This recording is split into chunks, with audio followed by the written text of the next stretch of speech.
অকল গৌৰীপুৰৰ কাৰণে নহয়, গোটেই ভাৰতবৰ্ষৰ কাৰণে এটা স্মৰণীয় দিন। কাৰণ এইটো আজি দিন ৭৬তম গণতন্ত্ৰ দিৱস। ভাল লাগিছে আমাৰ গৌৰীপুৰ পৌৰসভাই আয়োজন কৰা আজি গণতন্ত্ৰ দিৱস আমি মুক্ত মনেৰে সুস্থ শৰীৰে সকলোৱে আৰু স্বাধীনভাৱে পালন কৰিবলৈ আগবাঢ়িছোঁ বা লৈছোঁ।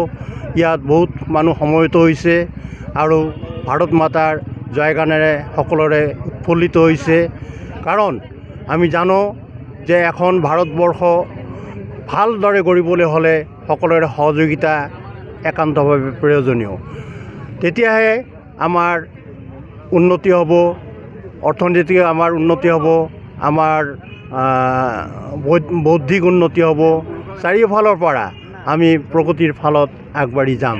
গতিকে আমাৰ গণতন্ত্ৰ দিৱস যি আজি উল্লেখযোগ্য দিন, এই দিনটোতে আমি সংকল্প ল'ব লাগিব যে আমি ঐক্যতাৰে সমন্বয়তাৰে প্ৰগতিৰ পথত ভাৰতবৰ্ষক আগুৱাই ল'বলৈ প্ৰতিজন নাগৰিকে, ভাৰতীয় নাগৰিকে আমি অহোপুৰুষাৰ্থ কৰিব লাগিব। ধন্যবাদ। আজি আপোনালোকে সবে জানে গণতন্ত্ৰ দিৱস উপলক্ষে আজি আমি গৌৰীপুৰ মহামায়া খেলপথাৰত ৰাজহুৱাভাৱে আমি পতাকা উত্তোলন কৰিলোঁ গৌৰীপুৰ পৌৰসভাৰ তৰফৰ পৰা। আৰু মই সমূহ গৌৰীপুৰবাসী, অসমবাসী, ভাৰতবাসীক আজি গণতন্ত্ৰ দিৱসৰ শুভেচ্ছা জ্ঞাপন কৰিছোঁ। আৰু ইয়াত আমি গৌৰীপুৰৰ সমূহ ৰাইজ ইয়াত উপস্থিত হৈছে। সকলোৱে মিলি আজি গৌৰীপুৰত ইয়াত পতাকা উত্তোলন কৰিলোঁ আৰু সকলোৱে সহযোগিতা কৰিছে। ধন্যবাদ। বাকী আমাৰ